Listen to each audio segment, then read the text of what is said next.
इसको कान में लगाना जरूरी है। अच्छा।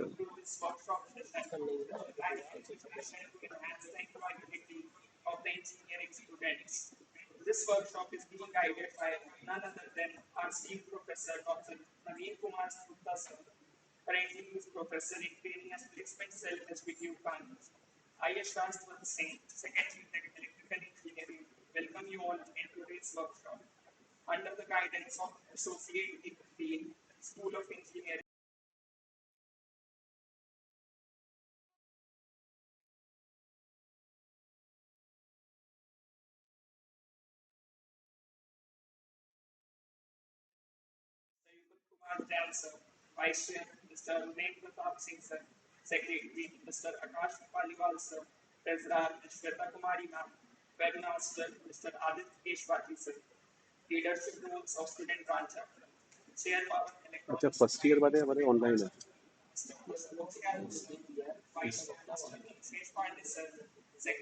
हाँ, नहीं नहीं।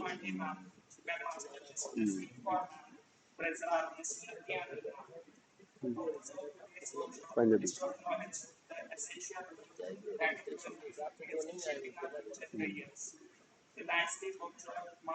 अच्छा, बढ़िया।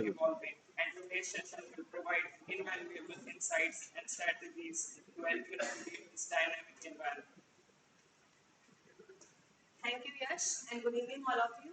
Now, we would like to call our counselor IEEE, Student Branch and Faculty Advisor, Power Electronics Society, Student Branch Chapter, Professor Dr. Sanjeev Kumar sir. Sir, please come in a give a brief about workshop and allow us to continue the session. Please.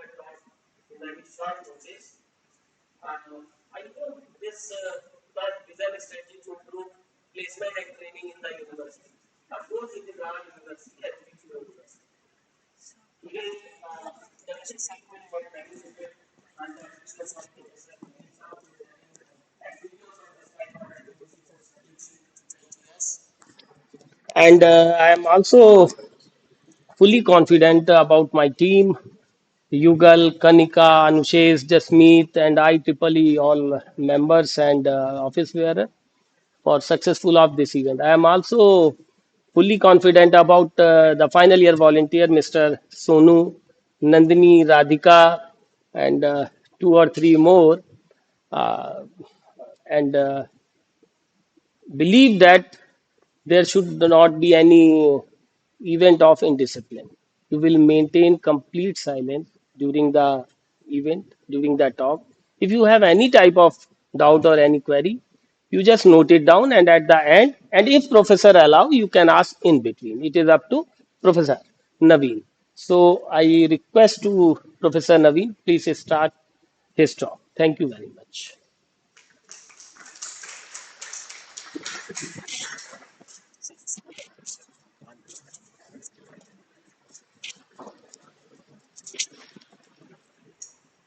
Thank you, Professor Sanjeev. Thank you very much for arranging such a nice interaction with all the students of third year, fourth year, and first year, I think. First year, second year, third year, and fourth year, I think. So thank you, Professor Sanjeev. So because this topic is very, it is very interesting topic. हम लोग जब भी admission लेते हैं, just admission से पहले मेरे पास phone आते हैं कि किस ब्रांच में लिया जाए, क्या लिया जाए। तो अगर देखा जाए तो हम लोगों का जो एडमिशन लेने की जो प्रायोरिटी है वही प्लेसमेंट के ऊपर डिपेंड करती है। हम लोग सबसे पहले यही देखते हैं कि प्लेसमेंट कहाँ का कैसा है ना। फिर बाकी सारी चीजें हम लोग उसी हिसाब से डिसाइड करते हैं। तो मेरा जो प्रेजेंटेशन रहेगा, मेरा जो इंटरेक्शन रहेगा आज, हम लोग फर्स्ट जो पार्ट है उसमें बात करेंगे कि हम लोगों के पार्ट पे यानी यूनिवर्सिटी पार्ट पे क्या प्रिपरेशन होनी चाहिए, क्या एंगेजमेंट्स होने चाहिए, क्या कंट्रीब्यूशन होने चाहिए, क्या प्रिपरेशन होनी चाहिए। उसके बाद में फिर हम लोग बात करेंगे स्टूडेंट पार्ट पे क्या होना चाहिए। ठीक है, फिर लास्ट में हम लोग जो 3 या 4 इयर्स की जो हमारी रिपोर्ट है प्लेसमेंट की, हम लोग वो डिस्कस करेंगे, है ना। तो इस साइड से है। जब भी कोई टॉक स्टार्ट होती है, हम लोग देखते हैं जो भी सामने खड़ा रहता है, तो सबसे पहले first of all we just want to know कि ये कौन है, कहाँ से पढ़ के आया है, क्या इसका एक्सपीरियंस है। सबसे पहले ये दिमाग में आता है कि इनकी बात तो बाद में सुनी जाएगी, पहले ये जाने कि ये है कौन। तो ये जस्ट उसी के लिए एक फॉर्मल स्लाइड है। तो I am doctor Naveen Kumar Gupta. I did PhD in mechanical engineering from IIT ISM Dhanbad. I have 23-year experience, 19-year experience in teaching, academic and admin, and 4 years I did work in some industry, PLC based industry था, तो कुछ electrical के student समझ पाएंगे। Now I am professor. I am working as a professor training and placement department, HBTU Kanpur. During मेरा जो THD, जो मेरा टीचिंग जो मेरा रहा जर्नी रहा अप्रोक्स 19 ईयर। तो ये मेरा बड़ा एक जैसे मैं नॉर्मली मैं जो पढ़ाता था, मेरा सब्जेक्ट्स थे heat transfer, refrigeration, air conditioning. तो हमेशा मेरे हर लेक्चर में मैं हमेशा यही बात करता था कि जो भी हम लोग पढ़ रहे हैं या पढ़ा रहे हैं, कोई भी टॉपिक जैसे स्टार्ट करते थे, तो मैं हमेशा उसको कनेक्ट करता था प्लेसमेंट से। कि अगर कंप्रेसर हम लोग पढ़ रहे हैं तो कंप्रेसर का क्या क्वेश्चन पूछा जाएगा, किस कंपनी ने किस बारे में पूछा, स्पेसिफिकेशन पूछ रहे हैं, या जो भी इस टाइप की जो चीजें हैं, ये और ये होना भी चाहिए इंजीनियरिंग में। जब भी आप पढ़ रहे हैं कोई टॉपिक या पढ़ा रहे हैं कोई भी टॉपिक, तो सबसे पहले क्वेश्चन ये होना चाहिए कि ये क्या है, इसकी क्या नीड है, और इसका क्या रिलेवेंसी है, पढ़ने से इसका क्या कनेक्शन है, प्लेसमेंट्स में क्या है, मतलब ये इंपॉर्टेंट कितना है। इस तरह से थोड़ा सा जब ये क्लियर हो जाता है कि सपोज करिए हम लोग इलेक्ट्रिक मोटर्स के बारे में पढ़ रहे हैं, है ना, ट्रांसफॉर्मर के बारे में पढ़ रहे हैं, तो हमको पता होना चाहिए कि ये ट्रांसफॉर्मर जो टॉपिक है, इसकी क्या रिलेवेंसी है, इसकी क्या इंपॉर्टेंस है, इसकी एप्लीकेशन क्या है, इसके बारे में क्या क्वेरी हो सकती है। और अगर ये सारा कुछ प्लेसमेंट्स के कॉन्टेक्स्ट में अगर है, तो इंटरेस्ट बड़ा नेचुरल बढ़ जाता है। कि जैसे अभी मैं बात करूं कि लास्ट ईयर हमारे यहाँ कंपनी आई एक डेंसो, जो बेस्ट कंपनी है। तो उसने बात करी ट्रांसफॉर्मर के बारे में कि ट्रांसफॉर्मर का क्या क्लासिफिकेशन होता है, क्या फंक्शन होता है ना, और क्या स्पेसिफिकेशन होता है, ये सारी चीजें। तो जैसे ही हम ये कोट करेंगे कि डेंसो इंडिया लिमिटेड ने ट्रांसफॉर्मर के बारे में बात करी थी और ट्रांसफॉर्मर के बारे में उसने क्या पूछा था, तो जो आप फर्स्ट टाइम अगर ट्रांसफॉर्मर पढ़ रहे हैं तो एकदम इंटरेस्ट उसमें बढ़ जाता है। तो हर टॉपिक इंजीनियरिंग में, कोई भी टॉपिक आप स्टार्ट कर रहे हैं, पढ़ना या पढ़ाना किसी भी तरह का है, अगर हमारे कन्वर्सेशन में ये चीजें आ जाती हैं, तो ये एक बड़ा अच्छा रहता है, बड़ा इंटरेस्टिंग हो जाता है चीजें। ठीक है। तो during my journey, academic journey, मेरा ये I am used to discuss all the things in context of training and placement. Okay. So apart from this, I spent 1 year in HBTU in training and placement section. Last year, we organized more than 120 companies in HBTU campus. तो जो मेरा experience है training and placement का, ये ऐसा कोई bookish experience नहीं है। या मैं जो बोल रहा हूँ ऐसा नहीं होगा कि मैं किसी बुक में पढ़ के आया हूँ और आप लोग उसको मतलब सुन रहे हैं या देख रहे हैं। एक नॉर्मल एकेडमिक लेक्चर नहीं है ये सारा कुछ हम लोग जो बात करेंगे लास्ट ईयर जो प्लेसमेंट हुए हैं एचबीटीयू में जो हुए हैं, और मैं उसमें इलेक्ट्रिकल पे भी फोकस करूंगा कि इलेक्ट्रिकल की कंपनीज में क्या बातें हुई हैं। तो ये इसलिए है कि ताकि थोड़ा सा हम कनेक्ट फील करें। ठीक है। एक रेगुलर लेक्चर टाइप का ना रहे, ये एक इंटरेक्शन टाइप का रहे। ठीक है। ये एक ऐसी स्लाइड है जो कि मतलब अपने आप में कंप्लीट स्लाइड है, और ये मेरा खुद का, मैंने इसको खुद से सोचा, ये मैंने कहीं से कॉपी नहीं करी, कहीं से मैंने रेफर नहीं करी है, ये मैंने खुद बैठ के सोचा और कई इसके मॉडिफिकेशन किए। फाइनल मॉडिफाइड नहीं है ये अभी, ये मतलब फाइनल मॉडिफाई में कुछ चीजें मैंने और ऐड करी हैं इसमें, है ना, मैं वो शेयर कर दूंगा। तो इसमें अगर हम लोग देख रहे हैं, देखिए इसमें पूरा यूनिवर्सिटी सिस्टम है, हमारा पूरा एकेडमिक सिस्टम है। हम एक इंजीनियरिंग कॉलेज की बात कर रहे हैं, एक इंजीनियरिंग यूनिवर्सिटी की बात कर रहे हैं, जिसमें अगर हम बात करें यहाँ से एडमिशन से हम स्टार्ट करते हैं कि हम लोग जेई मेन से हमारा एडमिशन होता है, रैंक उसी हिसाब से है, यानी क्वालिटी एडमिशन हम लोग लेते हैं एचबीटीयू में। फिर ये जर्नी यहां से स्टार्ट हो रही है और ये फाइनल कहां तक जानी है, क्वालिटी प्लेसमेंट तक जानी है। क्वालिटी प्लेसमेंट का मतलब क्या होता है, एक नॉर्मल आता है कि क्वालिटी शब्द क्यों लगा दिया है, क्वालिटी एडमिशन, क्वालिटी प्लेसमेंट, या नॉर्मल एडमिशन और प्लेसमेंट भी हो सकता था। तो क्वालिटी एडमिशन का मतलब तो हम लोग समझ रहे होंगे, है ना, कि मतलब स्टूडेंट जो है अच्छी क्वालिटी का है, अच्छी रैंक का आ रहा है बच्चा, that is quality admission. Quality placement का मतलब क्या है कि जो बच्चा डिजाइन में जाना चाह रहा है उसको डिजाइन की जॉब मिल रही है ना, जो मेंटेनेंस में चाह रहा है, जो ऑपरेशन में चाह रहा है, जो मार्केटिंग में चाह रहा है, मतलब उसकी चॉइस के हिसाब से, उसके डोमेन के हिसाब से प्लेसमेंट अगर मिल रहा है। फिर उसके अलावा ये तो चॉइसेस हो गई, एलोकेशन हो गया। दूसरा हो गया पैकेज, कैसा है, पैकेज अच्छा है कि नहीं है ना। और एक प्लेसमेंट परसेंटेज हो गया, कितने बच्चों को जॉब मिल रही है। पहले तो अच्छा होना चाहिए कि सबको जॉब मिले, फिर उनके पैकेजेस अच्छे होने चाहिए, फिर उसमें चॉइस के हिसाब से होना चाहिए, ऐसा नहीं कि मतलब चॉइस ना हो, है ना। तो दैट इज क्वालिटी प्लेसमेंट। तो यहां से यहां तक का जो एक जर्नी है, ये बड़ी आसान नहीं है। अच्छा, ये एक जो टॉपिक है, ये ऐसा नहीं है कि 1 घंटे में हम लोग 30-40 मिनट्स में सारी चीज कवर कर लें, ऐसा नहीं है।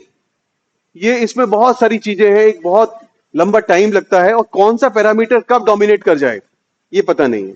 पर जो एक जेनरिक हम लोग डिस्कशन करते हैं, ये it's all about all the terms जो हम लोग सुनते हैं एकेडमिक में। जैसे इस एरो में जो अपर साइड में है, अपर साइड में है ये आउटसाइड जो एजेंसी हैं, आउटसाइड जो एक्सपर्ट्स हैं हमारे, ये वो प्रोवाइड करेंगे। और जो ये लोअर साइड में है, ये हमारा यूनिवर्सिटी सिस्टम, हमारा इंटर। तो ये जो दोनों इंटीग्रेट होंगे, by integrating all these things we will able to achieve quality placements. और अगर क्वालिटी प्लेसमेंट्स हम लोग अचीव कर रहे हैं, तो अगर हम शेयर करते हैं अपने सराउंडिंग में, then it goes to quality admissions. तो एडमिशंस को ये अट्रैक्ट करेंगे। अगर क्वालिटी प्लेसमेंट को आपने शेयर कर दिया, तो क्वालिटी एडमिशंस अपने आप आपको मिलने लगेंगे। और जैसे ही क्वालिटी एडमिशंस मिलने लगेंगे, और ये हमारा जो सिस्टम है, पूरा एजुकेशन सिस्टम है, जो वो क्या है, वो हमारा कंटिन्यूअस है। तो ये अगेन इसको इंप्रूव करेगा, ये अगेन इसको इंप्रूव करेगा, ये दोनों एक दूसरे को सिंक करके इंप्रूव करेंगे। और जब ये पूरी साइकिल कंटिन्यू उसमें रहेगी, मूवमेंट में रहेगी, डायनामिक मोड में रहेगी, तो फिर क्या है, ओवरऑल जो सिस्टम है हमारा यूनिवर्सिटी का, या हमारा जो टीचिंग लर्निंग है यूनिवर्सिटी की, वो अप होती जाएगी, कंटिन्यूअस ये राइज करती जाएगी। तो ये एक स्लाइड है जिसपे कि हम लोग पूरा डिस्कशन कर सकते हैं, पूरा हमारा लेक्चर इसी पे रह सकता है। इसकी एक एक जो टर्म है, जैसे updated motivated faculty members and staff, ये हमारे इंटरनल सिस्टम की बात हो गई। ये इंडस्ट्री एक्सपर्ट्स की बात हो गई। हम लोग सुनते हैं कि इंडस्ट्री एक्सपर्ट्स लेक्चर होना चाहिए, एकेडमिक और इंडस्ट्री का जो गैप है वो कम से कम होना चाहिए, हमारा जो करिकुलम है वो इंडस्ट्री ओरिएंटेड होना चाहिए, वो मतलब अपडेट होते रहना चाहिए, है ना, इंडस्ट्री एक्सपर्ट्स की हेल्प से। हम लोग जो बीओएस कराते हैं, एकेडमिक काउंसिल कराते हैं, इंडस्ट्री एक्सपर्ट्स की हेल्प से हम लोगों को वो कंटिन्यू उसको अपडेशन के मोड में रखना चाहिए। ठीक है। एक्टिव इंडस्ट्रियल एमओयूज जो होते हैं, हम लोग सुनते रहते हैं कि एमओयू साइन किया है, तो एमओयू साइन हो जाते हैं, उसके बाद में वो एक्टिव मोड में रहने चाहिए। एक्टिव मोड में कैसे रहेंगे कि स्टूडेंट पार्टिसिपेशन से रहेंगे। इसमें क्लब एक्टिविटीज हो सकती हैं, कि क्लब एक्टिविटीज भी हैं, एमओयूज भी हैं, ये सारी चीजें एक डायनामिक मोड में रहनी चाहिए। अच्छा, एक और मुझे एक लाइन बड़ी अच्छी लगती है जब भी हम लोग ये डिस्कशन स्टार्ट करते हैं, before just starting any kind of discussion of this placement kind of thing, तो हम लोग बोलते हैं कि हमारे एक हो गया हमारा इंडस्ट्री और एक हमारा एकेडमिक। हमारा पूरा डिस्कशन इन दो चीजों के ऊपर रहता है। पर एक बड़ा मिसमैच सा क्या है कि जो हमारा इंडस्ट्री रहता है वो डायनामिक मोड में रहता है। इंडस्ट्रीज जो रहती हैं, वो उनका जो डायनामिक मोड में जो उनका मूवमेंट है वो फास्ट रहता है एज कंपेयर टू एकेडमिक। तो हमने ये जो स्पीड में जो डायनामिक मोड में जो स्पीड है, चेंज होने का जो स्पीड है, हम we have to identify the delta of that speed, और उसको हमें जीरो करना है। यानी जिस स्पीड से हमारा इंडस्ट्री में चेंज हो रहा है, टेक्नोलॉजी में चेंज हो रहा है, उसी स्पीड से हमने we have to make changes in our academia, so that कि हम लोग उसको, तभी वो जीरो हो पाएगा। और वो जीरो कैसे हो पाएगा, विद ऑल ऑफ दीज, मतलब ये जितनी भी टर्म्स आपको दिख रही हैं, इंडस्ट्री एक्सपर्ट्स हो गया, एमओयूज हो गया, समर इंटर्नशिप हो गया। अभी जैसे क्या हो रहा है, जैसे अभी कंपनी आई, सपोज करिए इलेक्ट्रिकल के लिए कोई कंपनी आ गई, कोई भी ड्रीम कंपनी आप इमेजिन कर लीजिए। मेरे हिसाब से डेंसो कंपनी मैं बहुत अच्छी मानता हूं, जो लास्ट ईयर आई थी R&D के लिए। सपोज करिए डेंसो आ गई, सब लोग उसके स्टार्ट हो गए, बच्चे आ गए, शॉर्टलिस्ट हो गए, इंटरव्यू स्टार्ट हो गए।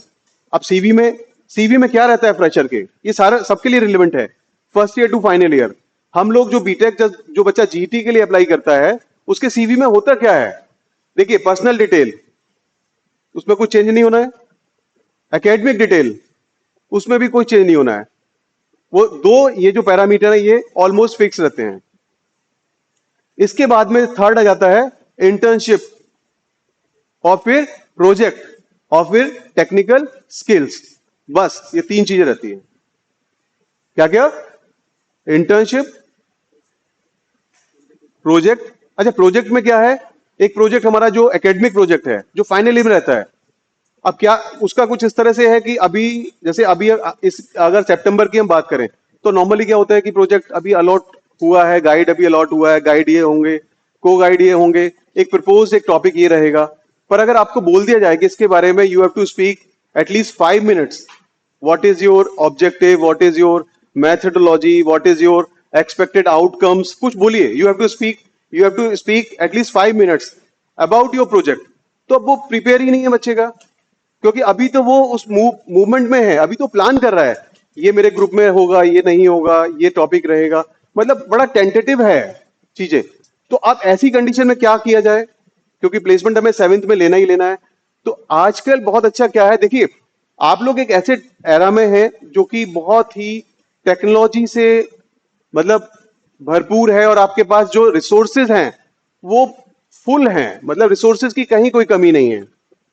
आप गूगल करें, हर चीज अवेलेबल हो जाएगी। आजकल इंटर्नशिप है, एआईसीटी की इंटर्नशिप है, कंपनीज इंटर्नशिप ऑफर कर रही हैं। मतलब अगर आप गूगल करेंगे, बहुत सारे आपको रिसोर्सेज मिल जाएंगे जो आपको 1 महीने के, 2 महीने के प्रोजेक्ट, 3 महीने के प्रोजेक्ट ऐसे कराएंगे। तो अगर आपने सीवी में कुछ ऐसा मेंशन किया है, और ये सब कब करना है? देखिए, फर्स्ट ईयर, अगर हम इंजीनियरिंग की बात करें फर्स्ट ईयर में, तो फर्स्ट ईयर में बच्चे को ये क्लियर हो जाना चाहिए कि उसे क्या करना है। अपना फर्स्ट ईयर में अपना जो एक डिफरेंस है स्कूलिंग का और कॉलेज का, उसमें एडजस्ट हो जाए। एडजस्ट होने के बाद में अब उसको थोड़ा सा प्लान कर लेना चाहिए कि मतलब मुझे किस स्ट्रीम में जाना है, किस तरफ जाना है, मुझे सिविल सर्विस की तरफ जाना है, कॉर्पोरेट की तरफ जाना है, हायर स्टडीज के लिए जाना है। ये बहुत अच्छा है अगर हम फर्स्ट ईयर में क्लियर कर लेते हैं। अच्छा, सेकेंड ईयर में आते ही, अब सेकेंड ईयर से लेकर के यानी थर्ड सेमेस्टर से हम स्टार्ट करें, तो थर्ड सेमेस्टर में, हर सेमेस्टर में अगर हम देखेंगे, कुछ सब्जेक्ट्स हमारे बहुत ही कोर होते हैं। जैसे हम मैकेनिकल इंजीनियरिंग की बात करें, इलेक्ट्रिकल की, सिविल की, तो 2 सब्जेक्ट्स, 3 सब्जेक्ट्स बिल्कुल कोर होंगे। उनको आप आइडेंटिफाई कर लीजिए और उनके नोट्स बनाना स्टार्ट कर दीजिए। कब से? फर्स्ट ईयर से। अच्छा, उसमें अच्छा क्या है, देखिए, स्मार्ट प्रिपरेशन होनी चाहिए। देखिए, आप लोग जब सेमेस्टर में पढ़ेंगे तो कोई भी सब्जेक्ट अगर आप ले रहे हैं तो उसमें डेफिनेशन होंगी, डेरिवेशन होंगे, न्यूमेरिकल होंगे। पर अब आपको ये जो नोट्स बना रहे हैं, इसमें आपको डेरिवेशन की जरूरत नहीं है, डेफिनेशन की भी जरूरत नहीं है, आपको न्यूमेरिकल की भी जरूरत नहीं है। अब नोट्स किस चीज के बन रहे हैं? बड़ा ही स्पेसिफिक चीजें। जैसे आप मोटर की बात करें, फाइनल ईयर में अगर किसी बच्चे से पूछा जाए कि बेटा मान लीजिए 3 फेज मोटर है, सिंगल फेज मोटर है, आप स्पेसिफिकेशन बताएं मोटर के, तो उस बच्चे को ये पता है स्पेसिफिकेशन होते क्या है। तो इस तरह से जो मैं बोल रहा हूं कि अगर आप ये जो नोट्स प्रिपरेशन है, it should be placement oriented. और प्लेसमेंट में किस तरह के क्वेश्चन पूछे जाते हैं, वो कभी डेरिवेशन, न्यूमेरिकल इस तरह की बात नहीं करेंगे, डेफिनेशन की बात भी नहीं करेंगे, कॉन्सेप्चुअल बात होगी कि हाँ, ट्रांसफॉर्मर में क्या क्लासिफिकेशन है, स्टेप अप, स्टेप डाउन, बताओ स्टेप अप का क्या फंक्शन है, स्टेप डाउन का क्या है। या एक क्वेश्चन पता क्या पूछा गया डेंसो में, वोल्टेज और करंट में क्या डिफरेंस है, वोल्टेज और करंट में क्या डिफरेंस है। अब ये क्वेश्चन तो बेसिक क्वेश्चन है। तो इसी तरह के बहुत सारे क्वेश्चंस। और जॉब कैसी थी? R&D की जॉब। कंपनी कौन सी थी? डेंसो। ये बिल्कुल 100% सही आपको इनपुट दे रहा हूं मैं। डेंसो में R&D के लिए वोल्टेज एंड करंट पूछा गया था इलेक्ट्रिकल स्टूडेंट से। इसी तरह के क्वेश्चंस पूछे जाएंगे जो बड़े बेसिक होंगे। तो ऐसे बेसिक क्वेश्चंस के आपने थर्ड सेमेस्टर से प्रिपरेशन कर लेनी है। आपको आइडेंटिफाई करने हैं आपकी ब्रांच में, आपके सेमेस्टर वाइज 2-2 सब्जेक्ट जो भी हैं। और ये जो बेसिक जो चीजें हैं, ये आपको एक इस तरह से होना चाहिए इंटरेक्शन कि आप आपस में डिस्कस करें इस चीज को। देखो, इंजीनियरिंग हम लोगों ने, डॉक्टर साहब ने, हम लोगों ने 20 साल 25 साल पहले इंजीनियरिंग करी थी, और हम लोगों के साथ के बहुत अच्छी अच्छी जगह लोग हैं, हम लोगों के पास बहुत सारे एग्जाम्पल हैं, आप लोगों के पास होंगे। हम देखते हैं या सुनते हैं कि जो इंजीनियरिंग की जो एक पढ़ाई है, कॉन्सेप्चुअल है, वो डिस्कशन से आती है।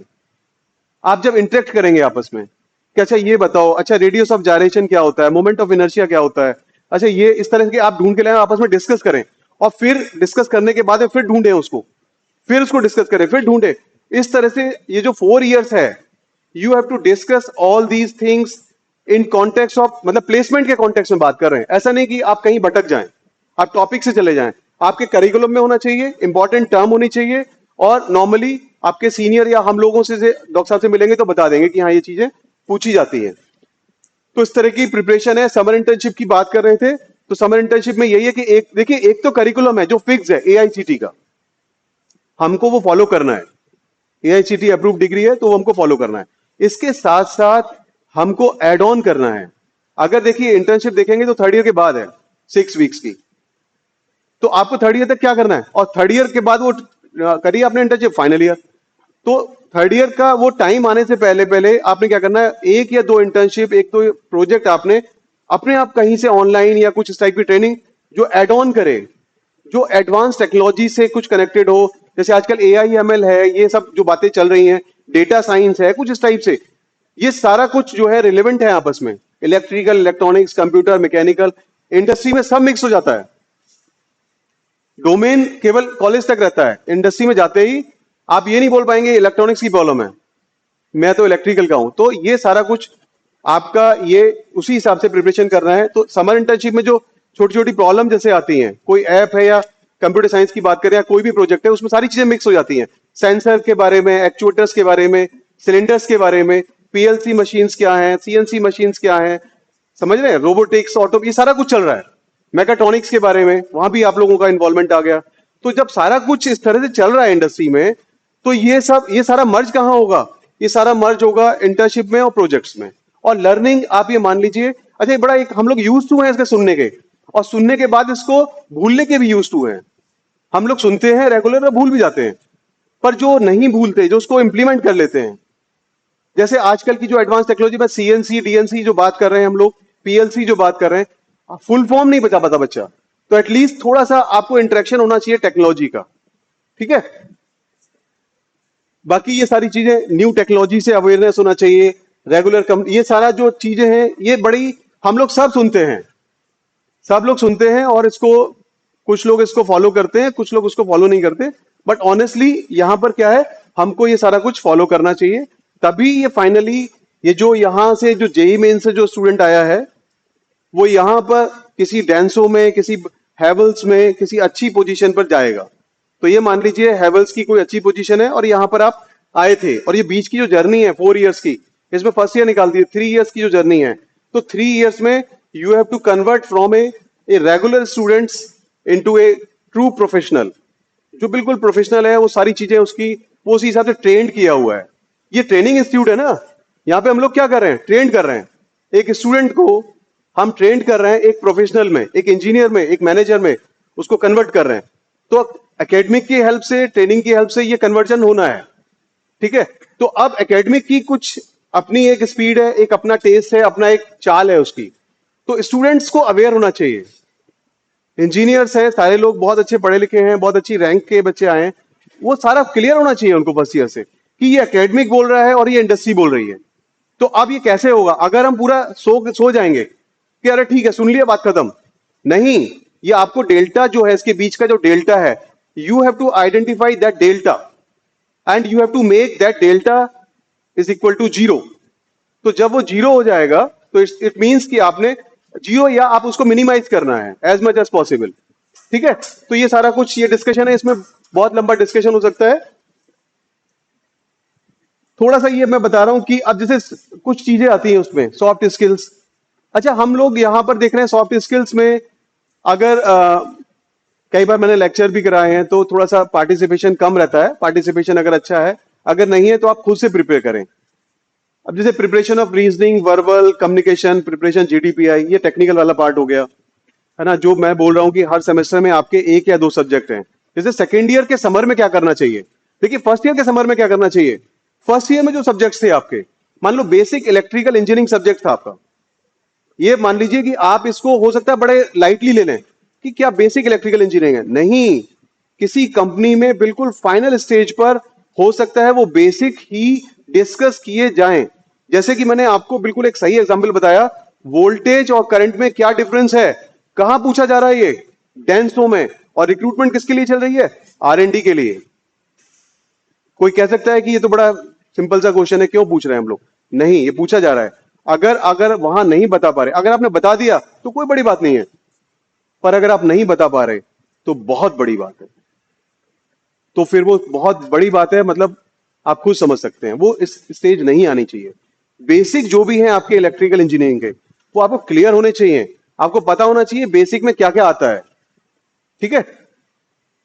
तो हर सेमेस्टर में फर्स्ट ईयर के जो समर है उसमें फर्स्ट ईयर में जो सब्जेक्ट पढ़े हैं उसको देखिए। अच्छा क्या है, आपको न्यूमेरिकल नहीं, आपको डेरिवेशन रटना नहीं है, आपने जस्ट क्या है कॉन्सेप्चुअल बात करनी है और वो नोट डाउन कर लेनी है। 1 लाइन 2 लाइनर अपनी इंजीनियरिंग के हिसाब से, अपने फैकल्टी की हेल्प से उसके नोट्स बना लीजिए। फर्स्ट ईयर में कितने सब्जेक्ट होंगे, मुश्किल से 2-3 सब्जेक्ट होंगे, 4 सब्जेक्ट होंगे मैक्सिमम, बोल रहा हूं। हर सेमेस्टर में देखिए, हम लोगों ने बीटेक किया है, हर सेमेस्टर में अगर कोर अपनी ब्रांच की बात करें तो 2-3 सब्जेक्ट होते हैं जो बिल्कुल मेन होते हैं। कुछ इलेक्टिव नॉन इलेक्टिव वो अलग चीज है। तो आप उनके फर्स्ट ईयर के फर्स्ट ईयर में, सेकंड ईयर के सेकंड ईयर में, थर्ड ईयर के थर्ड ईयर में, और बाकी जो सॉफ्ट स्किल्स की जो बात आती है, देखिए एक कम्युनिकेशन का एक बड़ा वो आता है कि कम्युनिकेशन जो है बिल्कुल फ्लुएंट इंग्लिश में होना चाहिए, धारा प्रवाह ये फलाना, नहीं। कहीं पर ये मैटर करता है पर कहीं पर मैटर नहीं करता। मारुति जैसी कंपनी का मेरे सामने इंटरव्यू हुआ था, उन्होंने कहा बेटा तुम ऐसा बोलो जो समझ में आए और रिलेवेंट होना चाहिए। You have to speak relevant to the question. आप इंग्लिश में बोल रहे हैं, क्वेश्चन उसका रिलेवेंट ही नहीं है, बस आप क्या फ्लो बनाए हुए हैं, तो उसका मतलब नहीं है, जीरो, बिल्कुल नेगेटिव में जाएगा। रिलेवेंट होना चाहिए, कंटेंट सटीक होना चाहिए। तो कंटेंट रेडी होना चाहिए आपका। क्वेश्चन आया बिल्कुल सटीक आप आंसर। इसरो में मेरे साथ के वो स्टूडेंट हैं जो गांव के हैं, हिंदी मीडियम के पढ़े हुए, इसरो में साइंटिस्ट हैं वो। तो एक लिमिट पे जाकर के इंजीनियरिंग स्किल आ जाती है। ठीक है, मैं मानता हूं कम्युनिकेशन इस तरह का होना चाहिए कि दो पढ़े लिखे, इंग्लिश हिंदी, हम लोग नॉर्मली जो हमारा कन्वर्सेशन है वो क्या है, इंग्लिश है। प्योर हिंदी बोलना बड़ा मुश्किल है, कोई बोल ही नहीं सकता। तो कम्युनिकेशन को बहुत बड़ा अपने ऊपर लोड ना लें। यहां पर ऐसे स्टूडेंट भी थे जिन्होंने बहुत शानदार परफॉर्म किया, और ऐसे स्टूडेंट भी थे जो स्टक हो गए, जीडी में स्टक हो गए। तो स्टक नहीं होना है, स्टक नहीं होना। जैसे ही वो स्टेज आएगी आप उसको आगे ले जाना है ना। तो ये सारा प्रैक्टिस से होगा। तो ये सारी चीजें हैं, ये हम लोगों का थोड़ा एक स्ट्रक्चर है किस तरह से हम लोग काम करते हैं, है ना। कि ये हम लोग जो है ये स्कूल ऑफ इंजीनियरिंग और ये सारा कुछ है। हम लोग ब्रांडिंग एलमनाई से कनेक्ट, कॉर्पोरेट और ये सारा कुछ हमारा वर्किंग जो हमारा तरीका है, वे ऑफ वर्किंग है, उस तरह से रहता है। ये हमारा एक यहाँ की हायरार्की है, उस हायरार्की में हम लोग काम करते हैं। हर डिपार्टमेंट में एक फैकल्टी एडवाइजर होंगे। तो जो फर्स्ट ईयर के बच्चे हैं उनको एकदम क्लियर होना चाहिए कि इलेक्ट्रिकल में हमारे शैलेंद्र भास्कर, डॉक्टर शैलेंद्र भास्कर जो है, he is the department coordinator of electrical department, ठीक है। तो आपको पता होना चाहिए, उनसे इंटरेक्शन होना चाहिए, कि उनके साथ में थोड़ा सा कन्वर्सेशन में रहना चाहिए, कौन सी कंपनी आ रही है, क्या चल रहा है, ठीक है। तो ये सारा कुछ है। ये कुछ एग्जीक्यूशन प्लान है कि हम लोग किस तरह से काम करते हैं, ट्रेनिंग प्लेसमेंट कैसे काम करता है टीपीआरस होंगे हर डिपार्टमेंट। मतलब जैसे अब इलेक्ट्रिकल की हम लोग सारी डिस्कशन इलेक्ट्रिकल ओरिएंटेड कर रहे हैं, तो इलेक्ट्रिकल, मैकेनिकल और सिविल, इसमें हमारा क्या है, एक टीम रहती है। इसमें हेड टीपीआर रहता है और उसके नीचे हर डिपार्टमेंट के टीपीआर रहते हैं। तो जो भी कन्वर्सेशन होता है, हमारा जो इंफॉर्मेशन का जो फ्लो होना है, corporate to me and me to head TPR and head TPR to TPR, इस तरह से फ्लो रहना है ना। फैकल्टी कोऑर्डिनेटर भी इसमें साथ में रहते हैं। तो आपको पता रहना चाहिए कि आपके डिपार्टमेंट के कोऑर्डिनेटर कौन है, आपके डिपार्टमेंट के हेड कोऑर्डिनेटर कौन है ना।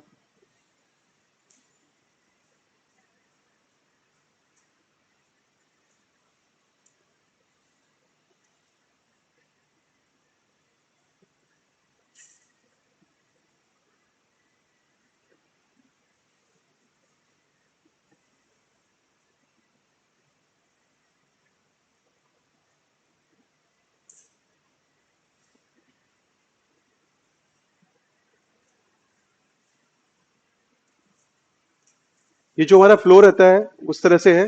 कंपनी से हम लोग कांटेक्ट करते हैं या कंपनी हमारे पास रिक्वायरमेंट भेजती है या हम लोग उनको कांटेक्ट करते हैं। उसके बाद में इनिशियल हमारा एक कन्वर्सेशन होता है रिगार्डिंग एलिजिबिलिटी, कंडीशंस, पे पैकेजेस, ऑल दैट। उसके बाद में क्राइटेरिया और ये सब डिस्कशन होता है, क्या क्राइटेरिया रहेगा। फिर वेरिफिकेशन ऑफ डेटा रहता है, जो हमारे पास डेटा है उसका वेरिफिकेशन कर लिया, है ना। फिर एक उसका कंपनी का एक जो टीम आती है, वो लोग अपना एक डिस्कशन करते हैं रिगार्डिंग कंपनी, क्या प्रोस्पेक्ट्स हैं, ये सारा कुछ डिस्कशन होता है। उसके बाद में जो भी उनके मतलब उनका जो भी एक प्रोसेस है, रिक्रूटमेंट प्रोसेस है, वो प्रोसेस करता है। थोड़ा सा अब जो पार्ट आ रहा है, ये सेकंड पार्ट जो है डिस्कशन का, अब इसमें मैं वो चीजें डिस्कस करूंगा। देखिए फर्स्ट पार्ट में मैंने किया कि हम लोग कैसे काम करते हैं, हम लोगों का कैसे टीम वर्क है, किस तरह से है। अब जो चीजें हैं, जो मैंने मेरी ऑब्जर्वेशन है लास्ट 1 ईयर में, मैं फिर से रिपीट कर रहा हूं डेटा। लास्ट ईयर हम लोग अप्रोक्सीमेट जो डेटा है, इट इज 125 कंपनीज, 123 125 कंपनीज है। इसमें लगभग लगभग 80 से 90 कंपनीज में मैंने मेरी ऑब्जर्वेशन है, वो ऑब्जर्वेशन मैं यहाँ पे बता रहा हूं, जिसमें मैं खुद बैठा हूं, इंटरव्यू में बैठा हूं, जीडी में बैठा हूं, बच्चों के सामने क्या रहता है उसमें।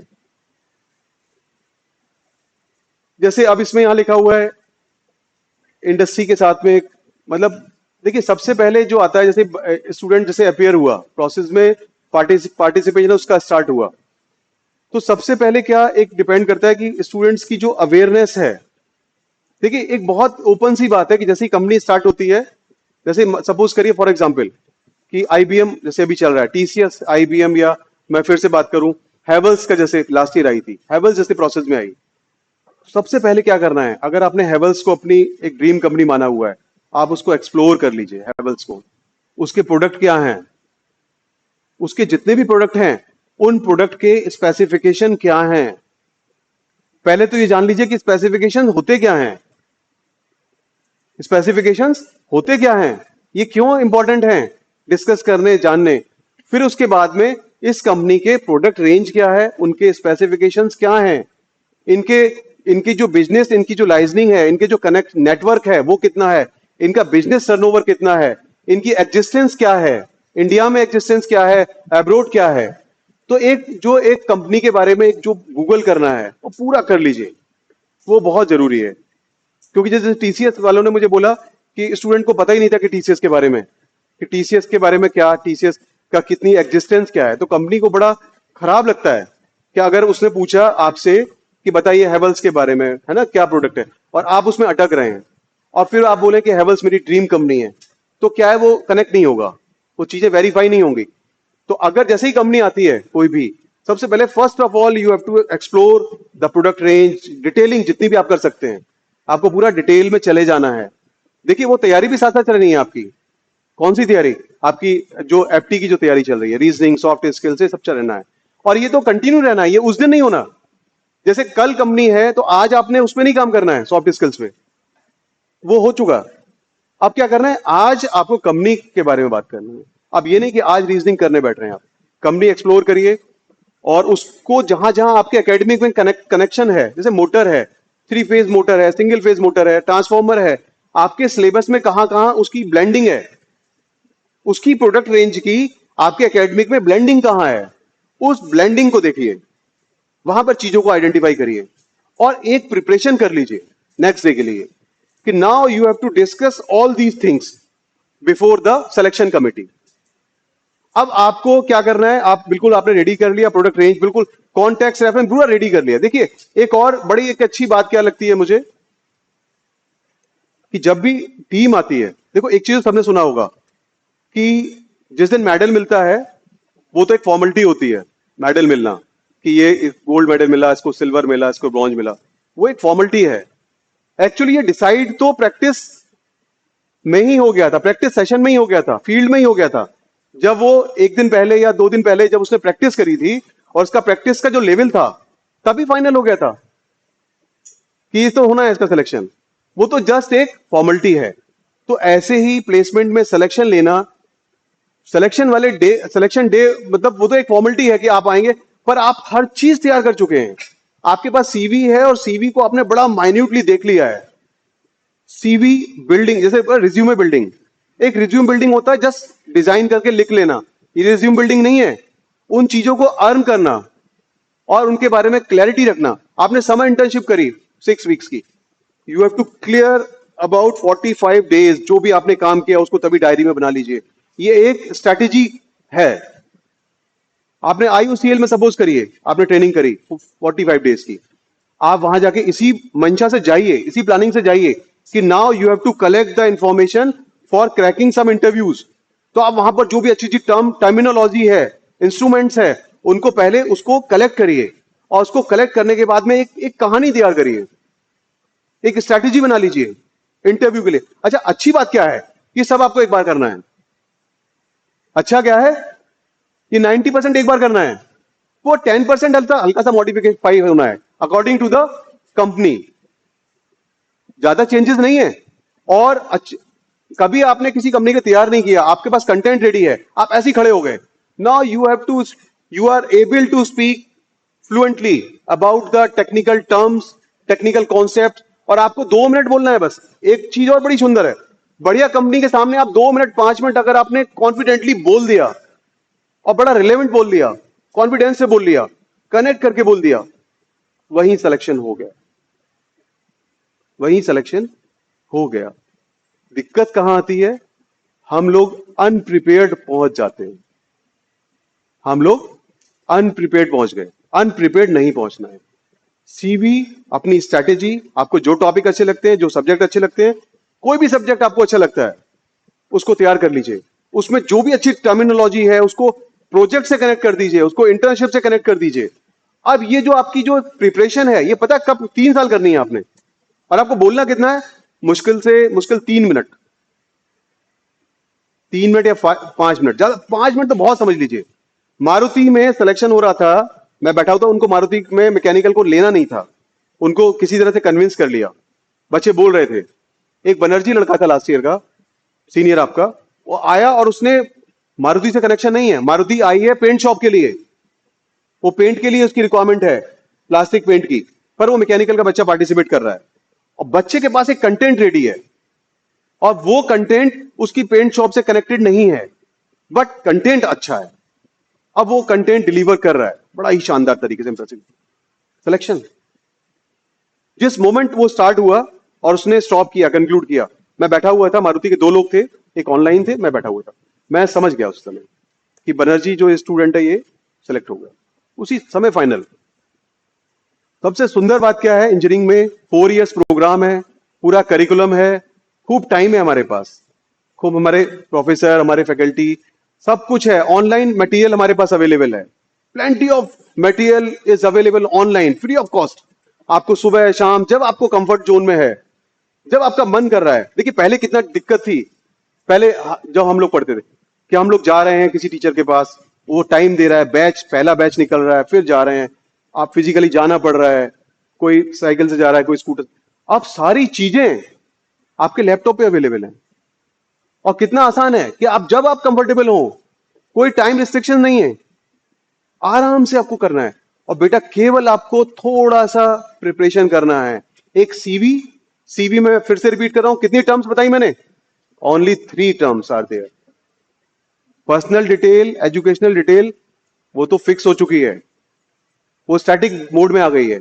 अब डायनामिक मोड में क्या रहना चाहिए, इंटर्नशिप और प्रोजेक्ट्स। इसको आप जितना अच्छे से करेंगे पहले, और इस तरीके से करें कि आप स्ट्रैटेजी के साथ रहें, आप ये मान के रहें कि सीवी जाएगा तो वो, और उसमें इनवाइट करें, कुछ चीजें कीवर्ड्स ऐसे डालिए जो एकदम कैची हो, जिसको वो एकदम से पूछे। और आपके पास ऐसी स्ट्रैटेजी होनी चाहिए कि उसने पहला कीवर्ड पूछा, मेरा कंटेंट रेडी, उस डिलीवरी में फिर से आपको ये कीवर्ड उछाल देंगे उसकी तरफ, फिर से उसको इनवाइट करेंगे, फिर वो उसमें उलझ जाएगा। मतलब ये बिल्कुल वैसे ही है बेटा, जैसे क्रिकेट में बॉलर बॉलिंग करता है और एक अच्छा बॉलर को मालूम होता है कि मैं इस तरह की बॉल डालूंगा तो वो शॉट ऐसे मारेगा, तो पहले से फील्डिंग वहां लगा लेता है, पहले से वो देखते हैं ना आप लोग, जब बॉलर आता है तो वो कुछ फील्ड चेंज करता है अपने हिसाब से, तो स्ट्रैटेजी के साथ आता है कि मैं ऐसी बॉल डालूंगा, वो 100% मजबूर हो जाएगा उस शॉट को खेलने के लिए, और एक बार 2 बार अवॉइड करेगा, और जैसे ही उसने वो शॉट खेला पहले से तैयारी है। बिल्कुल लाइकवाइज ये प्रिपरेशन है इंटरव्यू के। And you have to prepare for only for 5 minutes and you have 3 to 4 years with you। 3 से 4 साल हैं आपके पास पूरा करिकुलम है, सब कुछ है आपके पास। बेटा आपको 5 मिनट वो करना है, और उससे पहले जो एलिमिनेशन राउंड है, एलिमिनेशन राउंड तो देखो करने पड़ेंगे, उसके लिए कोई ये नहीं है, ये सब इंटरव्यू के लिए था। एलिमिनेशन राउंड के लिए आपको अगर एफटी का कोई एलिमिनेशन राउंड रखा है तो you have to prepare for elimination, all the elimination rounds. अगर कहीं कोडिंग राउंड है, कहीं कोई ऑब्जेक्टिव क्वेश्चन का है, तो वो आपको क्लियर करना पड़ेगा, उसका कोई तरीका नहीं है। और ऑब्जेक्टिव क्वेश्चन है, उसको तैयारी करनी पड़ेगी, है ना, और जितना भी है वो सारा करना पड़ेगा। ठीक है बेटा, ये सारी चीजें थी, ये सारी वही चीजें हैं। अच्छा, इसमें जो मेरा अभी एक टॉपिक आएगा, ये मेरी जो स्लाइड है वो आपस में मिक्स हो जाएंगी।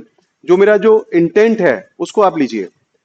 देखिए आज के सिनेरियो में, अभी डॉक्टर साहब से मैं डिस्कस भी कर रहा था, एक सबसे बड़ा चैलेंज क्या आ रहा है हमारे सामने, जो मेरी ऑब्जर्वेशन है, क्योंकि मैंने 18 ईयर्स टीचिंग करी और मैं बिल्कुल एक प्रोफेसर टीचिंग वाला था, 4-4 घंटे 6-6 घंटे पढ़ाने वाला को टीचर। तो मैं क्या ऑब्जर्व करता हूं कि अगर आपकी कंटेंट 30 मिनट से ऊपर चली गई तो बच्चा डिस्कनेक्ट हो जाता है नॉर्मली। मैं हर एक में नहीं कहता, एक्सेप्शनली अगर है तो वो नहीं होता है, पर नॉर्मल ऐसा हो। इसका क्या डिस्ट्रैक्शन ऑफ माइंड, जो मैं बोलना चाह रहा हूं, जो मेरा पॉइंट ऑफ कम्युनिकेशन है, that is distraction of mind. आप खुद से अपने ऊपर देखिए, खुद देखिए कि आप कितनी दूर मोबाइल से अलग रह पाते हैं, कितनी दूर, कितना टाइम आप किसी एक पॉइंट पे डिस्कस कर पाते हैं। हम लोग एडिक्शन में जा रहे हैं धीमे धीमे। हम लोग की जो नॉर्मल लाइफ है, जैसे मॉर्निंग से लेकर के सोने तक, वो पूरी डिस्टर्ब रहती है। देखिए हम लोग के टाइम में भी बीटेक स्टूडेंट्स थे, हम लोग के भी फ्रेंड्स थे, आप लोग भी हैं। हम लोग जानते हैं कि क्या शेड्यूल चल रहा है आजकल। ये शेड्यूल देखिए बहुत, एक बैलेंस जो एक स्टूडेंट होता है, एक जो बैलेंस पर्सनैलिटी होती है, वो धीमे धीमे तैयार होती है।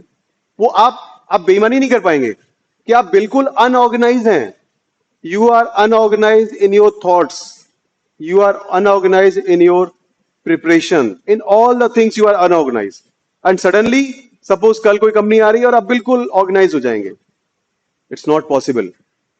आपकी डेली प्रैक्टिस में, आपके सोच में, आपकी थॉट्स में, हर चीज में ऑर्गेनाइज होना चाहिए, डिसिप्लिन होना चाहिए, यानी कि किसी भी तरह का कोई आपको एडिक्शन नहीं होना चाहिए। मतलब आप यूज टू है किसी चीज के। सबसे बड़ा मुझे एग्जाम्पल लगता है सोशल मीडिया, मोबाइल और ये सारा कुछ, व्हाट्सएप, ये सब जो है। फर्स्ट ईयर के स्टूडेंट्स को भी मेरी ये एक एडवाइस है, और फाइनल ईयर को भी है, और मैं आपस में फ्रेंड सर्किल में भी ये बोलता रहता हूं। ये एक गलत टेंडेंसी आ रही है, हम लोग इससे बहुत, इसके एक मतलब बहुत नेगेटिव इसका इफेक्ट जा रहा है। तो you have to avoid yourself from all these addictions. इनसे अलग करिए, अपना एक रूटीन सेट करिए, है ना। फर्स्ट ईयर का स्टूडेंट है, बिल्कुल अपना एकदम क्लियर, फाइनल ईयर का भी है, first year, third year, second year कोई भी है, तो उसको खुद से अपना एनालिसिस करना है, खुद से अपने थॉट्स को, प्रिपरेशन को क्लियर करिए। और देखिए आपको हमेशा ये ध्यान रखना है कि आप अपनी ड्रीम कंपनी का इंटरव्यू दे रहे हैं। हमेशा ये थॉट रखिए फर्स्ट ईयर के बाद, और ये 100% श्योर है कि ड्रीम कंपनी के इंटरव्यू में अपीयर होते हैं 90%। अगर आप में बहुत ज्यादा मतलब अगर आप बहुत ज्यादा डिवोटेड हैं, अगर आप बहुत कनेक्टेड हैं अपने ड्रीम के लिए, तो 100%, 90% आपको चांस मिलता है। पर होता क्या है कि हम तब तैयार नहीं होते। तो आपको फर्स्ट ईयर ऑनवर्ड्स आपने क्या रहना है, आपको हमेशा सोचना है कि मेरा सीवी ये रहेगा और इंटरव्यूअर ये रहेगा, और I have to defend my CV and my academic, my curriculum also. तो मैं वो डिफेंड कैसे करूंगा? अगर वो चॉइस दे देता है, आपने सुना होगा डीआरडीओ बार्क में क्या होता है कि 4 सब्जेक्ट बता दीजिए अपनी चॉइस के, आपने खूब प्रिपरेशन करी है, now you are not able to speak on not 4 subject, आपके पास 2 सब्जेक्ट भी नहीं है, और कई बार होता है वो सब्जेक्ट के नाम ही नहीं बोल पाता बच्चा सही। तो ये सब नहीं होना चाहिए। एटलीस्ट 4 सब्जेक्ट, 6 सब्जेक्ट जो आप स्टैंडर्ड मान लीजिए, जैसे बार्क का है, डीआरडीओ का जो बिल्कुल टेक्निकल कोर जो सब्जेक्ट्स होते हैं, बहुत अच्छे जो इंटरव्यू होते हैं, तो वहां पर आप उसको बेंचमार्क बन के, उसको बेंचमार्क में रख करके अपना करिए तैयारी। और डेली अपने आप से पूछिए कि हाँ, जैसे मैंने अभी फर्स्ट ईयर में ये सब्जेक्ट पढ़ लिए हैं, तो मैं कितना इसमें डिफेंड कर सकता हूं। You have to defend your BTech electrical engineering. अगर आप खड़े हैं तो वो स्माइल करके ना जाए। देखिए स्माइल कई तरह की होती है, मैं नॉर्मली अपने लेक्चर में भी डिस्कस करता था। एक नॉर्मल स्माइल होती है जो बड़ी प्लीजिंग है, जो सबको करना चाहिए।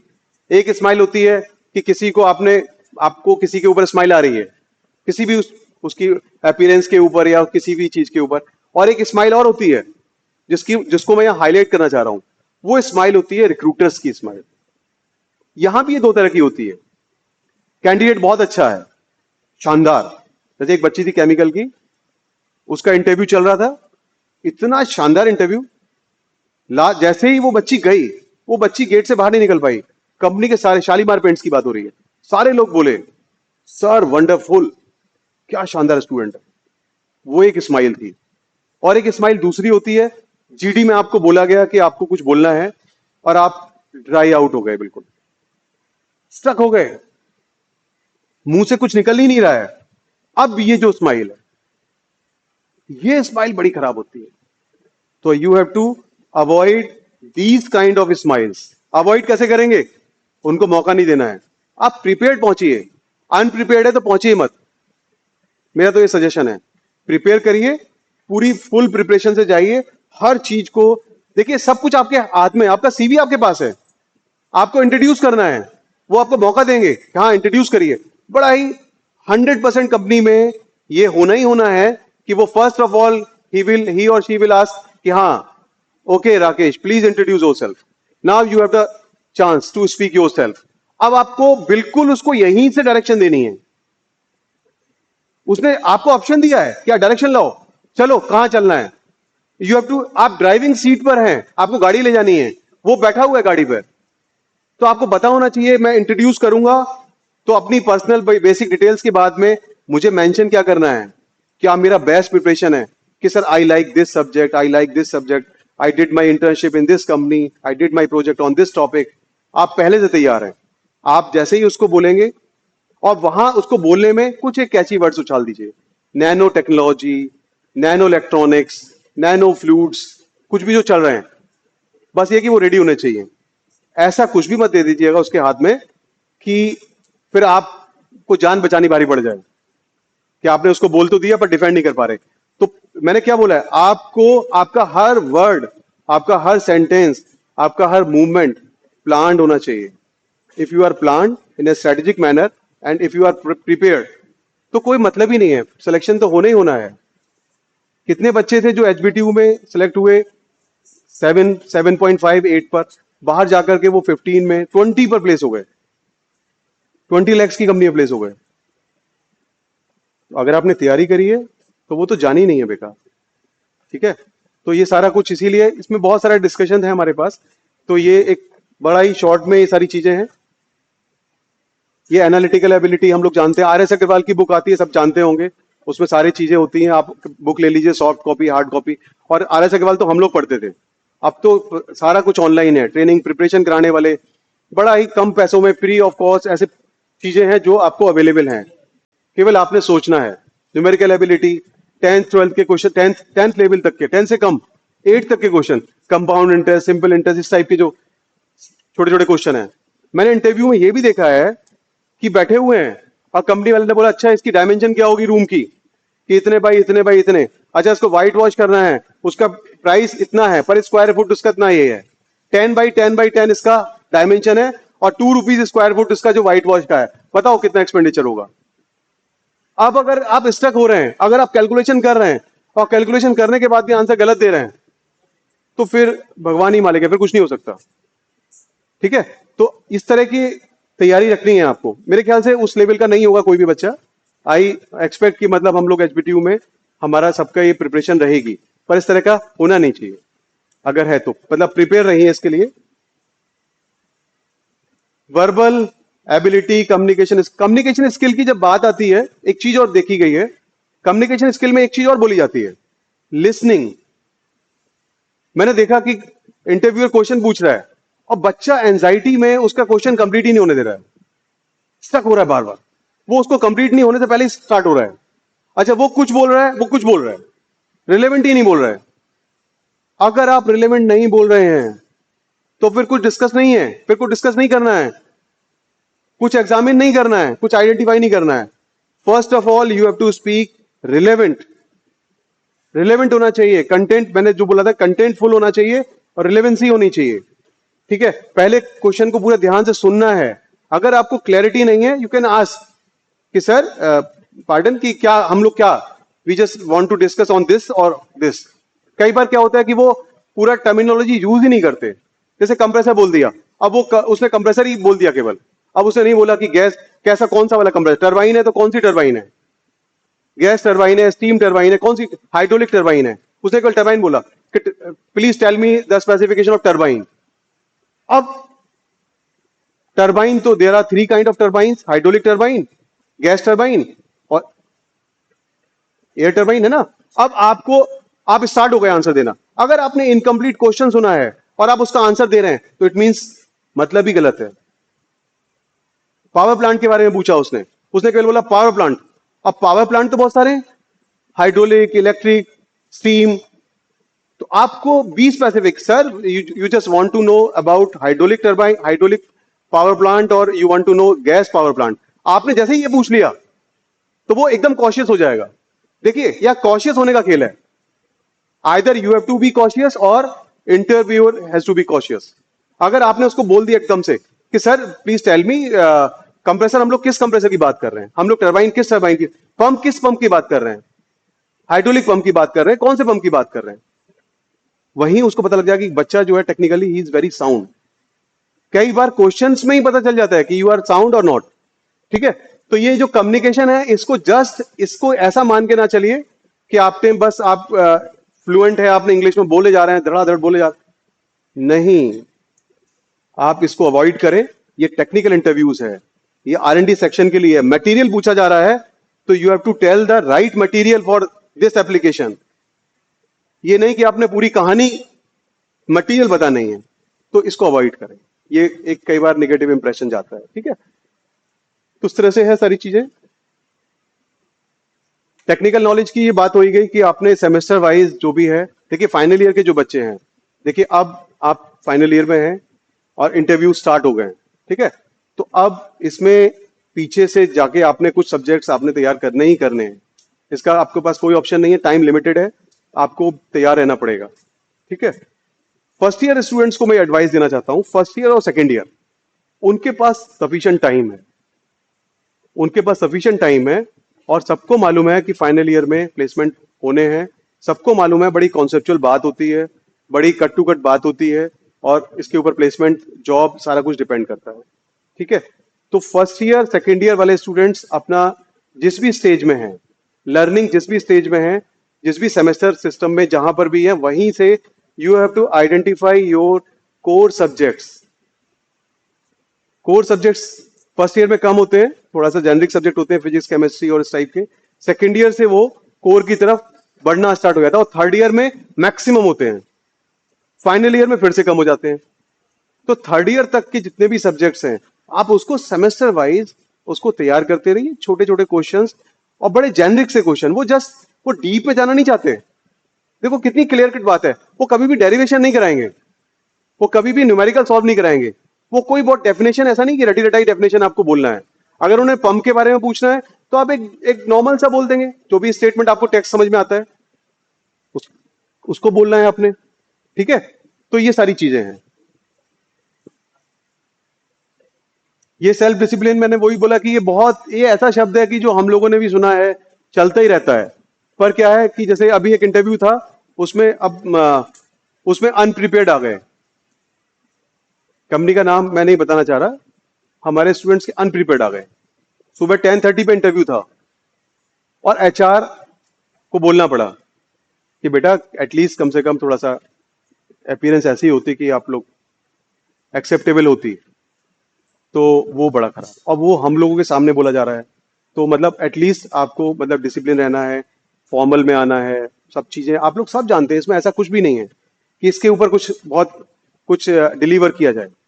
सेल्फ डिसिप्लिन का मतलब अब हम लोग सब जानते हैं, हम लोग मैच्योर, सब लोगों को पता है कि डिसिप्लिन का मतलब क्या है। अगर आप किसी प्लेसमेंट ड्राइव में अपियर हो रहे हैं तो वहां पर डिसिप्लिन का क्या मतलब है। कई बार जो मेंबर होते हैं ऐसे मूव करके चले जाते हैं। वॉशरूम में गया और इंटरव्यू चल रहा है, अंदर एक मेंबर गया वॉशरूम में और वहां से गया, आप रास्ते में वहां पर बैठे हुए हैं और आप अपना कम्युनिकेशन में लगे हुए हैं, वो तुरंत रिसीव कर लेते हैं। ठीक है, ये सारी चीजें तो अवॉइड करना है, प्रिपेयर करना है। देखो स्ट्रेटेजी है, आप कैसे स्ट्रेटेजी बना रहे हैं अपने लिए, you have to decide this thing. Okay, ये भी बात हो चुकी है हमारी। यहाँ पर अभी तो मेरा यही है कि मुझे तो मोबाइल ही समझ में आता है। एक मोबाइल, आजकल सोशल मीडिया मोबाइल बहुत ज्यादा है और इसको थोड़ा सा कंट्रोल करें। मैं तो क्लासरूम में देखता था कि मोबाइल है और वो मेरी बात 15 मिनट सुन रहा है, वो कट हो रहा है, डिस्कनेक्ट हो रहा है। तो इसको थोड़ा सा कंट्रोल में रखें। फर्स्ट ईयर के स्टूडेंट्स को ज्यादा स्पेशल, फाइनल ईयर वाले तो सारे मैच्योर लोग हैं, है ना, उनको तो फर्स्ट ईयर को गाइड करना है। पर जो फर्स्ट ईयर के जो स्टूडेंट्स हैं, जो भी फर्स्ट ईयर में ज्वाइन किया है जिसने स्कूल से, तो हो सकता है उनको मदर फादर ने मोबाइल उनको प्रोवाइड कर दिया हो।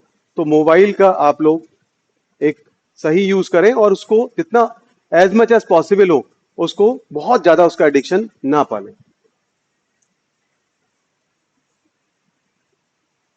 ये सारी चीजें हम लोग जानते हैं, हम लोग देखते रहते हैं, है ना, ये सब करना है। फिर ओवरऑल क्या आता है, एक कूल एंड काम पर्सनैलिटी के रूप में आपने अपने आप को कन्वर्ट करना है, जिसकी तैयारी पूरी है। देखिए, अगर आपकी तैयारी पूरी है, अगर आप ऑर्गेनाइज हैं, ऑर्गेनाइज कैसे, अपीयरेंस में ऑर्गेनाइज, सीवी आपका ऑर्गेनाइज है, प्रिपरेशन आपकी ऑर्गेनाइज है, अगर आप ओवरऑल ऑर्गेनाइज हैं और आप कूल एंड काम हैं, कूल और काम है, बड़े आराम से बात कर रहे हैं, आपका ये जो मूवमेंट घबराना ये सब नहीं होगा। स्टार्टिंग में होगा पर कुछ टाइम बाद बिल्कुल नहीं होगा। आपको वही प्लीजिंग एनवायरनमेंट में लाना है। इंटरव्यूअर को एक वर्ड होता है प्लीजिंग एनवायरनमेंट। जैसे ही आप एंटर कर रहे हैं तो आपको उस डिस्कशन को, उस इंटरेक्शन को एक प्लीजिंग एनवायरनमेंट में लाना है, एक डिस्कशन मोड में लाना है। कई बार इंटरव्यूअर क्या होता है, कट टू कट पूछता है, नहीं इसका मटेरियल बताओ, ये मटेरियल गलत है, ये सही नहीं है। तो you have to convert this into a discussion kind of thing, कि आपको प्लीजिंग एनवायरनमेंट, और उसको उस समय बिल्कुल पॉजिटिव रहें, एडेप्टिव रहें, फ्लेक्सिबल रहें, है ना। तो इस तरह का, भले ही सिलेक्शन हो ना हो, पर आपकी जो एक पर्सनैलिटी एक जो रिफ्लेक्ट होनी चाहिए वो एक पॉजिटिव होनी चाहिए। और बेटा एक चीज तो क्लियर है कि अगर आपकी ओवरऑल पर्सनैलिटी एक प्लीजिंग, कूल, काम, बैलेंस पर्सनैलिटी में अगर आपने कन्वर्ट कर लिया अपने आप को, तो फिर आप खुद ही इस चीज को मानेंगे कि सब कुछ अच्छा ही होना है, सब कुछ पॉजिटिव ही होना है। ये सारी प्रॉब्लम कहां से आती है, एक वर्ड होता है, हम लोग एंट्रोपी पढ़ते थे, पता नहीं आप लोग थर्मोडायनेमिक्स में पढ़ा होगा कि नहीं। एंट्रोपी एक वर्ड होता है कि यार इसकी एंट्रोपी बड़ी हाई है, वो उसके रूम में क्या है, वो सारा कुछ ऐसे बिखरा हुआ है। अब सुबह उसका एग्जाम है 10 o'clock पे, वो सॉक्स ढूंढ रहा है, अरे पेन कहाँ है, अरे शर्ट कहाँ है, अनऑर्गेनाइज है, अनऑर्गेनाइज है, तो उसकी एंट्रोपी बहुत ज्यादा है। एंट्रोपी जीरो मतलब, एंट्रोपी जीरो आउटकम ज्यादा। अगर आपका सब कुछ सिस्टमेटिक है, और ये रूम की बात नहीं हो रही है, ये थॉट्स की बात है। रूम तो एक एग्जाम्पल है, ये थॉट्स में एंट्रोपी नहीं होनी चाहिए। आर्मी होती है ना, बिल्कुल एंट्रोपी जीरो। जब भी लड़ाई होती है तो लीडर क्या करता है, उनकी एंट्रोपी जीरो करता है। स्पोर्ट्स में क्या होता है, फुटबॉल में, क्रिकेट में, वो जो ऐसे करके मिलते हैं वो क्या करते हैं, एंट्रोपी जीरो कर रहे हैं, फुटबॉल में जो मिल रहे हैं। तो ये जब भी कुछ आउटकम आपको लेना है, कलेक्टिवली आउटपुट अगर आपने लेना है, तो first of all you have to make entropy that should be zero. Make your entropy of thoughts zero. Preparation बिल्कुल सिस्टमैटिक, और फिर इंजॉय करें आप उस इंटरेक्शन को, हैप्पीली जाएं, हेलो हाय बिल्कुल बढ़िया से बात करें, उसको रिजल्ट के बारे में सोचे ही नहीं, और आप आ जाएं। 1 में होगा, 2 में होगा, 3 में होगा, 100% सिलेक्शन होना। ये सारा चैलेंज वहां तक का है। ये आपका चैलेंज स्टार्ट होता है मोबाइल को कंट्रोल करने से लेकर के, उस छोटी छोटी चीजों को कंट्रोल करने से लेकर के, अपने रूम को ऑर्गेनाइज करने से लेकर के, अपनी जो लर्निंग है इसको ऑर्गेनाइज करना, अपने सीवी को ऑर्गेनाइज करना। जब बेटा आप सारी चीजें ऑर्गेनाइज ही कर लोगे, तो आप क्या एक पूरे एक ऑर्गेनाइज एक पर्सनैलिटी में कन्वर्ट हो जाओगे। और ये जब आप देखते हो एनडीए सीडीएस के लोग, आप देखो ना, जो वहां जो ट्रेनिंग होती है, वहां काफी हद तक इन चीजों को बैलेंस कर देते हैं। तो उनका सबसे देखें आप, उनका उठना सोना सारी चीजें सिस्टमेटिक होती हैं। तो उससे उनको आउटपुट लेना है ना भाई। वॉर के टाइम में क्या है, एक टीम से मैक्सिमम आउटपुट जाना चाहिए, तो उसके लिए क्या होना चाहिए, इंटरनल एंट्रोपी खत्म होनी चाहिए, वो बिल्कुल ऑर्गेनाइज वे में होना चाहिए, एक टीम ऑर्गेनाइज होनी चाहिए। तो यहां पर टीम नहीं है, आप अकेले हैं, और आपको ऑर्गेनाइज होना है आपके अपने ही थॉट से, आपके अपने ही डेली रूटीन से, आपकी अपनी स्टडी से। बाकी सारी चीजें रेगुलर हैं, हम लोग जो डिस्कस कर रहे हैं, सब लोग बड़े अच्छे अच्छे लेक्चर यूट्यूब पर, गूगल पर, सबको मिल जाएंगे। बस कमी क्या है, इसको सुन करके सीरियसली इसको एग्जीक्यूट करिए और देखिए अपने अंदर चेंज। एक साल में देखिए चेंज। अच्छा, इसका बड़ा अच्छा आउटपुट है। प्लेसमेंट लेना ही काफी नहीं है, कंपनी में ज्वाइन करना ही काफी नहीं है। आप सेलेक्ट हो गए, आपने ज्वाइन कर लिया, ज्वाइन करने के बाद फिर एक अलग जर्नी स्टार्ट होती है। अब आप एक टीम को ज्वाइन करना जा रहे हैं। यहां पर अगर आपकी पर्सनैलिटी बहुत अच्छे से एक बड़ी प्लीजिंग कूल काम पर्सनैलिटी नहीं है, तो आपको सिंक होने में टाइम लगेगा। आपको जो एग्जिस्टिंग जो सीनियर्स हैं, आपके जूनियर्स हैं, वो आपसे थोड़ा दिन आपकी टेस्टिंग होगी, नया एनवायरमेंट होगा, तो वो सारा आपको टेस्ट करेगा। तो यहां पर आपकी पर्सनैलिटी मैटर करती है। आप सीनियर्स को किस तरह से रिस्पेक्ट देते हैं, उनके साथ किस तरह से वे ऑफ कम्युनिकेशन होना चाहिए। ये नहीं कि अगर इसकी पोस्ट नीचे है, सीनियर है, या अगर मतलब किसी भी बेस पे आप अपना इवैल्यूएशन करें और उसको रिस्पेक्ट ना दें ना।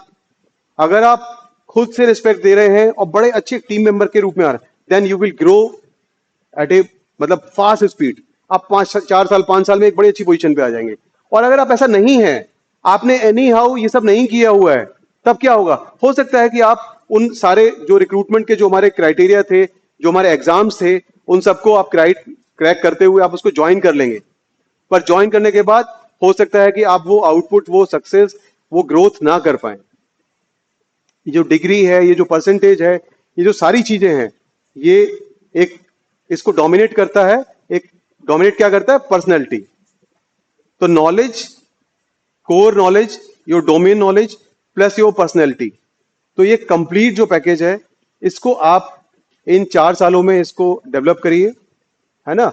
और अच्छे से डिस्कशन रखिए, सर से बात करिए, जो भी आपको पसंद आता है, जो भी आपको लगता है कि इनसे डिस्कस करके कुछ अच्छी बात सीखने को मिलेगी, तो उनसे आप बात करिए, पॉजिटिव चीजों को आप कलेक्ट करिए और अपनी पर्सनैलिटी को देखिए। आप एक अच्छी लाइफ तभी जी पाएंगे, फैमिली लाइफ होनी चाहिए। फैमिली लाइफ, जो आप जॉब कर रहे हैं, प्रोफेशनल लाइफ, और जो यहाँ पर जो आप स्टूडेंट लाइफ है।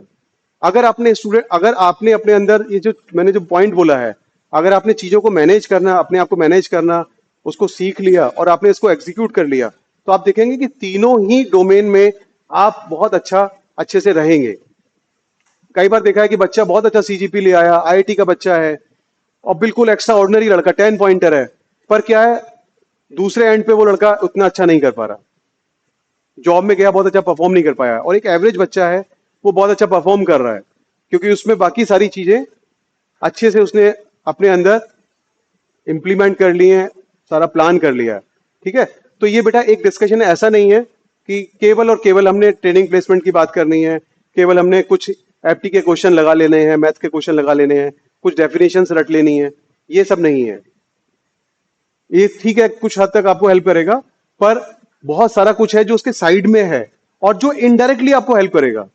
जब इंटरव्यू होगा तो बहुत सारी चीजें ऐसी होंगी, आपको ट्रांसफॉर्मर, सपोज आपको ट्रांसफॉर्मर के बारे में बात करनी है, पर बहुत सारी ऐसी चीजें होंगी आपके सबकॉन्शियस माइंड में। देखिए, हम लोग जानते हैं एक सबकॉन्शियस माइंड होता है, और सबकॉन्शियस माइंड को हम खुद ही ट्रेन करते हैं, वो रिफ्लेक्ट करता है कई बार। जब एक्सट्रीम प्रेशर की कंडीशन होती है, जब एक्सट्रीम प्रेशर होता है, तब एक ही चीज हेल्प करती है, आपका सबकॉन्शियस माइंड हेल्प करता है, वो आपको गवर्न करता है, वो आपको ड्राइव करता है। और वो कैसे, उसको ट्रेन किया जाता है। हम लोग आर्टिफिशियल न्यूरल नेटवर्किंग और ये सब पढ़ते होंगे, तो उसमें यही है, आप डेटा से अपडेट कर रहे हैं। यहां पर अपने माइंड को, जैसे ये क्या है, आर्टिफिशियल इंटेलिजेंस जो हम लोग पढ़ रहे हैं, वो क्या है, डीप लर्निंग, मशीन लर्निंग, ये जो सारी चीजें हैं, ये क्या है, आपको अपना सबकॉन्शियस माइंड ट्रेन करना है विथ प्रॉपर ट्रेनिंग, ताकि एक्सट्रीम प्रेशर में, जब एक्सट्रीम प्रेशर होगा, आपका दिमाग काम नहीं कर रहा होगा, तब आपको वो सपोर्ट करेगा, तब आप बड़े आराम से उसको निकाल के ले जाएंगे। तो बेटा, पूरा planning, strategy, execution, practice, practice, practice and practice, यहीं पे डिसाइड हो जाना है कि आपका आउटपुट क्या आना है। Whether you will qualify UPSC examination और you will qualify a top class company, और whatever is your objective, ये यहीं डिसाइड हो जाना है। Preparation, strategy, execution, then practice, practice and practice, that's final.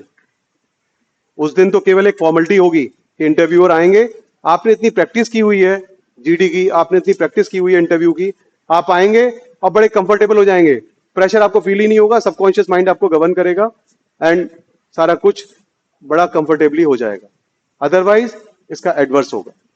ठीक है, तो थैंक यू वेरी मच, इतना पेशेंटफुली आपने सुना, इतने अच्छे से सुना। बस मेरी रिक्वेस्ट यही है कि first year students, second year students, third year students, fourth year students अपने हिसाब से ये सारी चीजों को प्लान करें, जाकर के घर पर इसको अपना पेपर पर ले आएं और इसको एग्जीक्यूशन में ले आएं। और इसका रिफ्लेक्शन हमको दिखना चाहिए कहां पर, जब प्लेसमेंट्स के लिए कंपनी आती है तो स्माइल वो वाली स्माइल होनी चाहिए जो कि अच्छा फील देती है, जैसे अच्छा फील होता है ना, वो वाली स्माइल आनी चाहिए। So thank you professor Sanjeev and thank you all of you.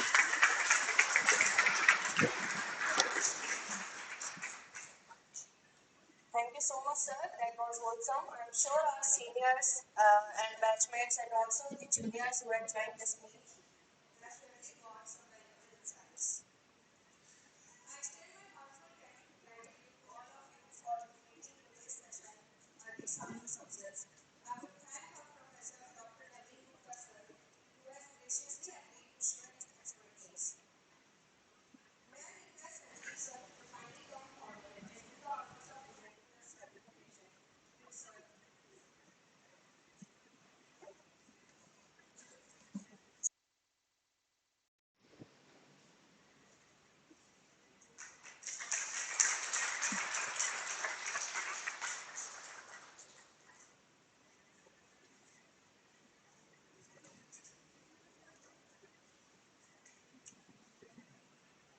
Thank you so much, everyone, for joining this session. Now we are going to wrap up the session. Thank you.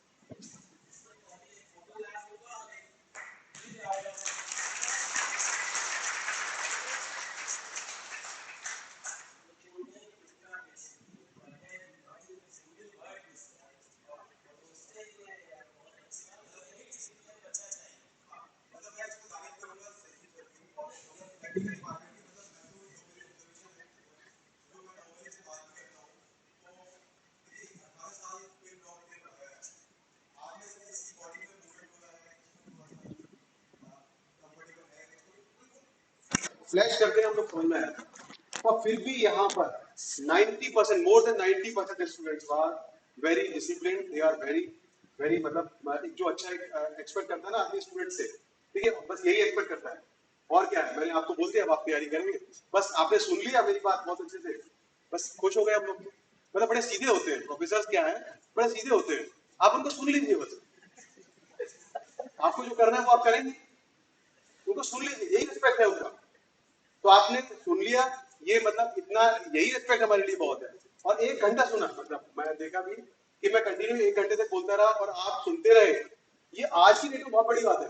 क्योंकि class में doctor साहब भी देखते होंगे, अगर हम 45 minutes continue पढ़ाएं और content heavy हो तो 15-20 मिनट बाद वो डिटैचमेंट होने लगता है और आपको समझ में आएगा कि आधा बच्चा डिटैच हो गया है हल्का फुल्का, मतलब थोड़ा वेरी कर सकता है, मैं डेटा वैसे मत जाइएगा, पर कैपेसिटी नहीं है। बट क्या इस इंटरेक्शन में शानदार ऑर्गेनाइज रहा, सर ने बहुत अच्छा सा रखा। ये फर्स्ट लेक्चर है मेरा यहाँ पर एचपीटीयू में, जो मेरा एचपीटीयू के बच्चों के साथ फर्स्ट मेरा इंटरेक्शन है, जो एक ऑफिशियल इंटरेक्शन है।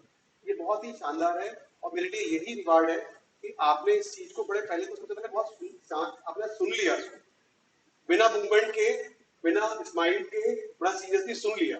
अब स्माइल मैंने बोला है ना, स्माइल वैसी आनी चाहिए हमको कि हम लोग सुबह सुबह एचपीटीयू के बारे में एक बड़ी अच्छी सी बात करते हैं और शाम तक वो मैटर करता है।